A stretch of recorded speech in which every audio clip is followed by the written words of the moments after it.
Are you struggling to come up with original content week in and week out? Start a podcast. Interview your ideal clients, let them talk about what they care about most, and never run out of content ideas again. Learn more at sweetfishmedia.com. You're listening to B2B Growth, a daily podcast for B2B leaders.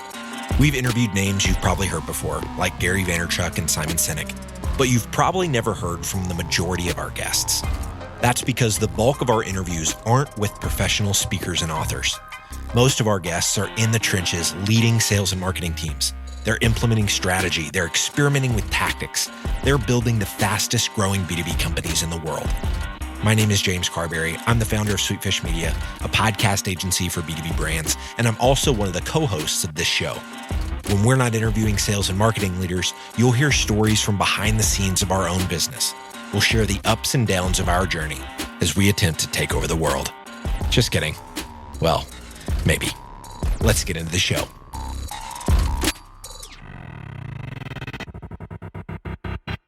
Welcome back to B2B Growth.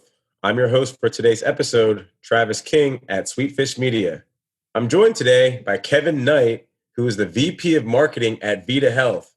Welcome to the show, Kevin. Thanks, Travis. Appreciate you having me. Of course. So excited to chat with you about all the different ways that marketers can start to look at their targets more like people.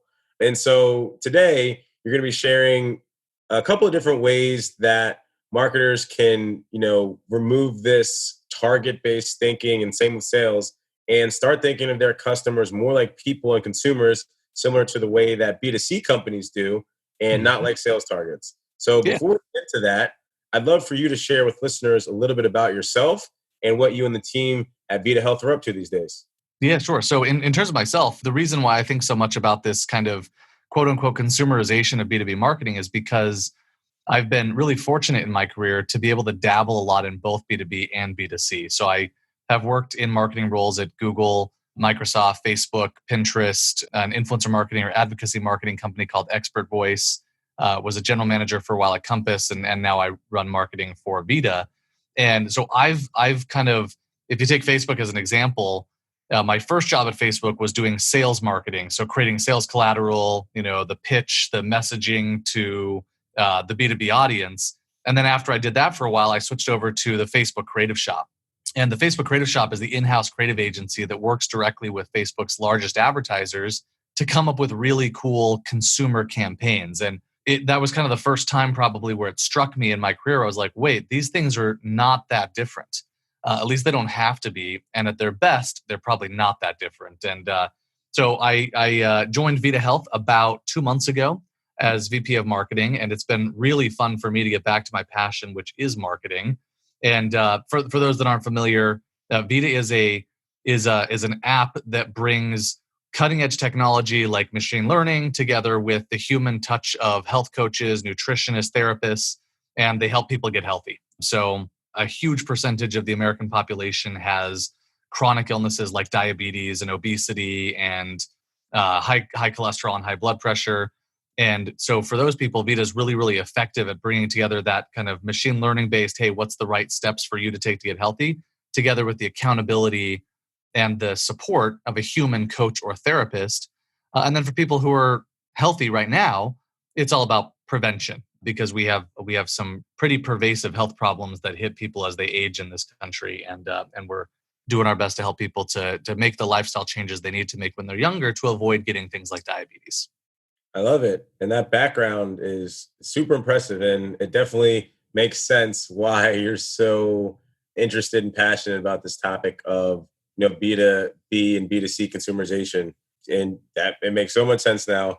And thanks so much for sharing that context. Super helpful. Yeah. Awesome. So I'd love to just dive in and kind of, start by talking about, how brands can start to leverage branding and what ways that, you either have done yourself or ways that, B2B decision makers in the marketing departments can figure out and start developing more of what their brands stand for. And maybe share some examples of that you've either come across or that you've worked on yourself. Yeah, sure. So I think the biggest question here is, why do branding in a B2B environment? Because in my experience, so much of the B2B day to day is about the tactics, and it's about, optimizing that funnel and, demand gen and marketing automation. And that's all really, really important stuff. But there's just so little discussion about branding in most B2B contexts. But if you think about it, every single decision that a person, right, let's ignore whether they're quote unquote consumers or customers, every single decision that a person makes about what to buy falls somewhere on a spectrum that lies on one end with rational thought and on the other extreme with emotional thought. And, so I think about, if you are signing up for a new checking account or credit card, that's a hugely rational decision, right? You're comparing perks and benefits and rates and all these numbers in kind of a table side by side, and you're making a fairly objective decision about which of those products is going to be best for your life right now. But if you're in the checkout aisle at a grocery store and you see a pack of like Big Red staring you down, and you grab that pack of Big Red, that is a purely emotional decision. Like nobody, you never see anybody at the checkout counter comparing the ingredient lists of gum or comparing, calories from like one gum to another. Like it's just pure emotion. And that speaks to me as a Big Red fan who recently rediscovered that love of chewing gum. And so if you think about the brands that are able to tap into more of that emotional decision making, they tend to have higher pricing power. So a good example of this is a Gatorade has a stronger brand than Powerade, and no matter where you look, it costs more. It just costs a little bit more if you want Gatorade. Brands that tap into that emotional decision making tend to be stickier. They tend to have more loyalty, and they tend to have higher customer satisfaction because people feel happy about using them because they feel a connection to the brand. So that's kind of at a high level why I think branding is so important, because if you have a strong brand, you dramatically increase the likelihood that you can tap into people's emotional decision making, which is going to bring you that pricing power, that stickiness, that user satisfaction, all those things that make the numbers go up and to the right. I love it. And would you mind sharing an example of either a brand or like any sort of like companies that you feel like are doing this well at all? Yeah, so one of my favorite examples here, and reasonable people can probably disagree about the way I plot these brands on this spectrum, but imagine, if you will, a line. And on one end it's rational, on the other end and it's emotional. And let's take productivity software as an example. I would put Zoho all the way at the end that's rational. It's just the best pricing. It's got the most, functionality for the price. Like arguably it's the most bang for your buck. And so if you sit down and you look at, here's the functionality we need and here's the pricing, that's really where Zoho shines. It appeals to that rational decision maker. And then all the way at the other end of the extreme is G Suite. And G Suite has been able to draft off of the Google brand. And it's so funny when you talk to people who are working at startups, or when, as I've done a couple of times in my career, you join a new startup. If they're not using G Suite, if they're using Microsoft Office, there's a little bit of this like, wait a minute, like what's going on here? Is this company modern? Is it cool? Is it in tune with the now? Because they're using Outlook, for example, right? And so on these two ends of the extreme, you got Zoho, super rational. You've got G Suite that is certainly rational, right? I mean, they lay out the functionality, the features, the pricing, but they have that really strong brand. And in the middle here, you've got Microsoft Office, which used to be the dominant brand. But as someone who used to work in Microsoft Office in marketing, I don't think that there's a lot of discussion about the brand. There's a lot of discussion around the tactics of growing the business. And I think that the people who identify very passionately with using Office are people who identify very strongly with habits that they already have in terms of using email or Excel or something. They don't want to relearn new tools. But I don't see a lot of emotional connection to the Office brand. And I do see a lot of emotional connection to the Google brand, even in the enterprise.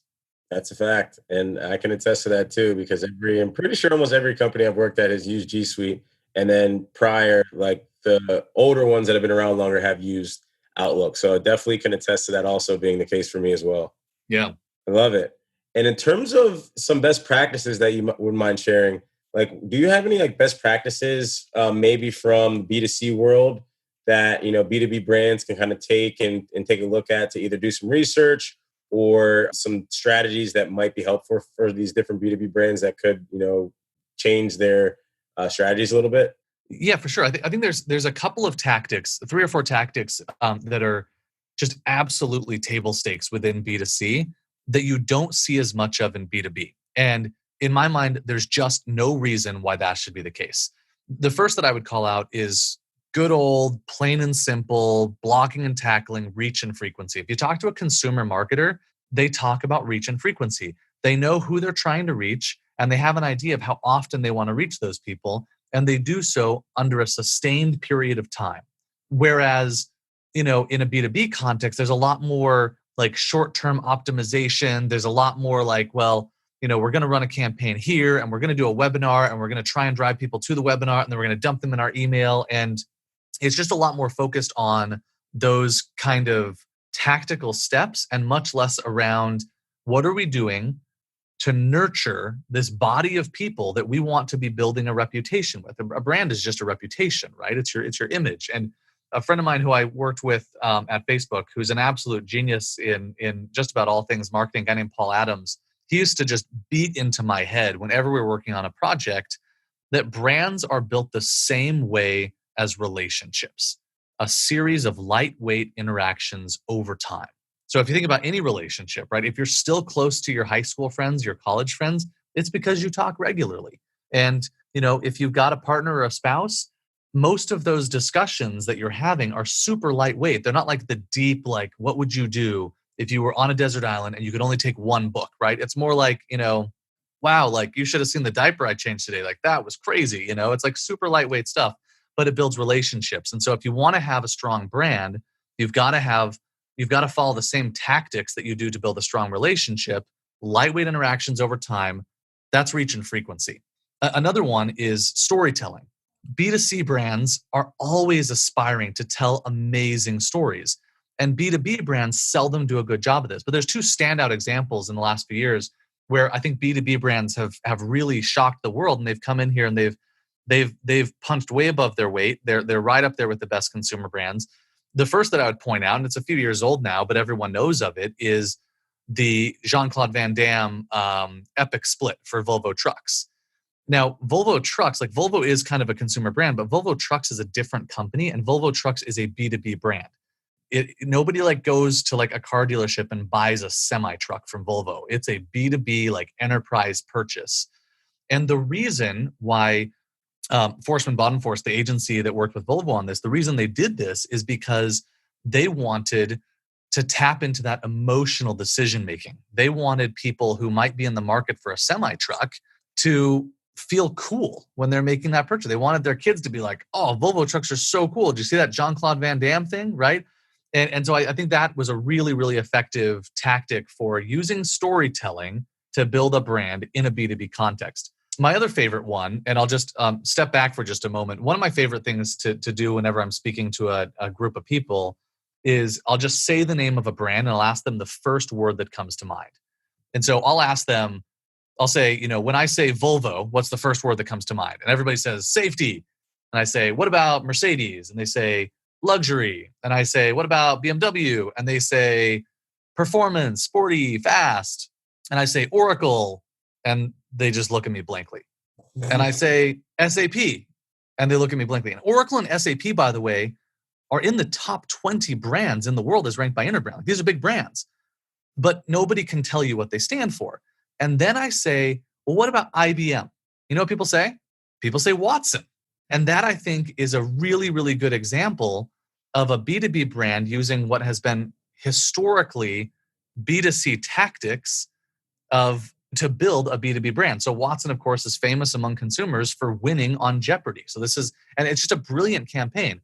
So here you've got this incredibly cutting edge artificial intelligence technology, and you want to go out there and win in what is becoming a really crowded AI and ML marketplace. And what do? You show off your technology in a consumer, landscape or in a consumer channel like Jeopardy. It's just absolutely brilliant storytelling.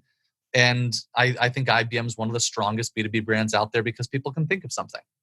So those are a couple of the big ones. I think that, two more, if I can just add real quick, are the experience. So, I know there's lots that's being said about WeWork right now, and some of it is fair and some of it is unfair. But you can't deny that WeWork has built a really, really strong brand, right? Let's leave valuations aside for a moment. And the way they built that strong brand is by having an experience. And as a guy who spent a lot of time at WeWork and a lot of time at Regis, you just can't even compare the two. And I think they stand as kind of a representation of this contrast between historical B2B, Regis. It just feels like death when you walk in. Like it sucks the will to do anything interesting out of your mind. Whereas you go into WeWork and they've thought really hard about the experience. And if you think about B2B marketing, there's so much conference attendance. There's so many events that we do under the auspices of thought leadership. And I don't think that we're thinking enough about the experience and what the snacks we serve says about the brand, and what the lighting and the staging and the decor and the furniture says about the brand. So that's another one that I would put out there. Today's growth story revolves around search engine marketing. Delphix, a big data platform, had hired an agency to manage their Google ads a few years ago, but they weren't seeing the results they wanted to see. Being such a technical B2B solution, they set out to find a team that could take on their challenge. After countless proposals, they found the perfect fit: Directive Consulting, the B2B search marketing agency.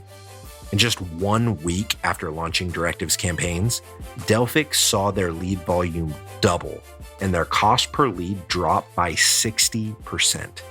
I have a hunch that Directive can get these kind of results for you too. So head over to directiveconsulting.com and request a totally free custom proposal. That's directiveconsulting.com. All right, let's get back to this interview. I'm just thinking, like, if you were to be, leading a, rebranding, campaign or a rebranding project for a company, like, what are some things that you would want to, like, what would you think about? Because it sounds like there's a lot when it comes into branding, right? Especially when it comes to a B2B brand, and these different companies are trying to think of, okay, well, all right, well, if we need to do this branding project, well, where would we start? Like, there's a lot of places. So, like, I guess, would you mind sharing, like, where you would start if you were, going through a rebrand, as a B2B company? Yeah, for sure. Branding and rebrands are one of my favorite things in the world. And, they're tons of fun, but I find that they're often overly complicated and unnecessarily overwhelming. I think that you can do an effective branding exercise or rebranding exercise with a pretty simple tool. And I can't take credit for this tool. I think I've just picked it up through working with people much smarter than myself over the years. And so I'm borrowing these principles and kind of mashing them together. But I start with any branding exercise. You want to develop a brand key, because if you can develop a brand key, then every time you're evaluating a tactic or a campaign thereafter, you don't have to sit there and reinvent the wheel and think to yourself, well, should we do this or should we do this? Like, you already know what your North Star is. And so there's 4 really simple ingredients or elements of what I think is an effective brand key. The first is your audience. You have to know who your audience is. I'll summarize them first, then I'll dive into each of them really briefly. The 4 elements are audience, values, style, and essence. So when it comes to your audience, you have to know who you're talking to. And the pitfall that I see most brands get tripped up on here is they cast way too broad a net. And again, it's easy to point to consumer examples because we're all familiar with them, but look at BMW. BMW's target audience is clearly a middle-aged male, but tons of middle-aged female and younger female and older females buy them. So it's better to know exactly who you're talking to and speak clearly to them, and count on the fact that there will be other people for whom that same style and message will resonate, than to try and be all things to all people. So really hone in on your audience. The second piece, values. What is it about your business that resonates with your audience? Codify those. Like, why do people like working with you? Is it the technology? Is it the customer support? Is it the ease of use? Is it the, like, it always work? Like, what is it? And codify those and keep coming back to them over and over in your storytelling. The third is your style. This is colors. This is voice. Like, how do you show up? Are you fun? Are you serious? And there's just way too much sterility in B2B marketing in general. And the final is your essence. And essence is one of the hardest, it's probably the hardest piece of the brand key, but it's the most important because it's really that quintessential North Star. your essence is the one word that comes to mind when you think of a brand. So when people say Volvo is safety, safety is the essence. When they say Mercedes is luxury, luxury is the essence. And when they say that IBM is artificial intelligence, that's the essence. Most brands, though, they've not been consistent enough in distributing the same messages over and over time, that reach and frequency coupled with the storytelling, to be able to develop any meaningful brand essence. But you can start by codifying that brand key and having the discipline to make sure that everybody in your organization is adhering to that brand key with every single piece of marketing you put out. Love that. Thanks so much for sharing that context and that super helpful framework that I think a lot of people will find a lot of value in if they just take their brand through that exercise. So thanks so Yeah. much for sharing that. Awesome. And I have one other question that has been kind of picking at me for a little bit, Okay. and related to some of the stuff that you shared. I think in our pre-interview conversations, you talked a little bit about a perceived wall within marketing between B2B and B2C. Mhm. So like, can you talk to us a little bit about that wall and like what you mean by that, so people can understand that thought a little bit? Yeah. So one thing that I've encountered a ton in my career is this perception or this notion that if you're hiring somebody for a B2B role, they have to come from a B2B background. If you're hiring somebody from a consumer role, they have to come from a consumer background. I think that is a really, really stupid way to build a team. I think the cross pollination between the disciplines of B2B marketing and B2C marketing can make both of those functions way, way stronger and way more effective. And without a doubt, some of the strongest performers I've ever managed and ever hired are people where I hired someone from the other kind of side of marketing to take a role in the other side, right? So I'd hire a B2C person to do content marketing. I'd hire a B2B person to do brand positioning and branding and growth and things like that. And I think that the discipline of marketing is consistent and coherent enough that it's not like you're starting from scratch. Like if you're a marketer first and foremost. And then the difference between B2B marketing and B2C tends to be one of execution and the way that you approach problem solving. So if you can cross pollinate between those two, I think you end up with a far, far stronger marketing team. So I would encourage anybody who's building a B2B team to be looking at recruiting B2C marketers. I would encourage anybody who's building a B2C team to think about somebody from a B2B background who's probably going to bring some new rigor and some new tactical focus. And I would encourage anybody who works in marketing to not pigeonhole themselves or allow themselves to be pigeonholed as either B2B or B2C too early in their career. It's fine to do that later if you really figure out what you love. But early on, don't let that just be a game of chance. Take the deliberate time and effort to try to get experience in both hands, and know that every day you spend in one of those silos, you're building skills that are relevant to the other one. Got it. Love that. I think that's super helpful and such an outside of the box way of thinking about hiring and building a team, because that's definitely one I've never heard before. So I love that. That's fire, man. Well, it's working for me, so I'd like to think it would work for others too. Right. Totally. Love that. That's what the show's all about, offering value that you've experienced and found success with, and then figuring out how to deliver that value back to everybody else. Awesome. Well, Kevin, this has been such a great conversation. And one of the ways we like to wrap up the show is for our guests to share a strategy that they're either currently trying or thinking about in the future. So do you have anything that you're, working on or working towards that you'd Yeah, mind sharing? sure. So I'm pretty new at VIdea, been in role for about 2 months, and the way that VIdea historically goes to market is we sell to employers like large Fortune 500 companies, and they buy VIdea on behalf of their employees. They provide it as a benefit because if their employees are healthier, then they're more productive, they're happier, they're more loyal, they spend less time, sick and out of the office, and they cost a lot less in medicine and doctor visits and hospital stays and things like that.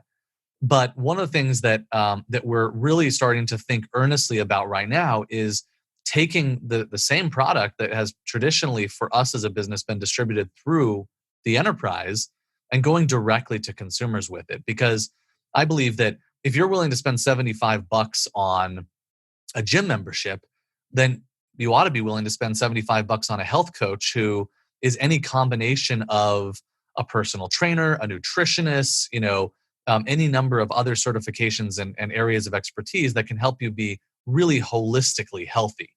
And so this is a fun exercise. I get to kind of practice what I've been preaching here as we take the muscle that we have built on B2B marketing and take that and apply it to building a direct-to-consumer B2C brand. So it's what I'm thinking a lot about right now. And hopefully we'll be able to look back on this in a few months and talk about some successes in that. I love it. I love it. Well, Kevin, this has been such a valuable conversation, man. If listeners want to stay connected with you or follow up to ask any additional questions on some of the topics that you shared, what's the best way for them to connect with you? I'm a big fan of LinkedIn. I'm Kevin J. Knight at LinkedIn. Got it. So you guys heard that. Connect with Kevin on LinkedIn. If you have any questions, as I'm sure I know I do, I have a lot of questions from some of the value that he shared with us. So go ahead over to LinkedIn and connect with Kevin. And thanks again, Kevin. We really appreciate you being on the show today. Thank you, Travis. Appreciate you having me. We totally get it. We publish a ton of content on this podcast, and it can be a lot to keep up with.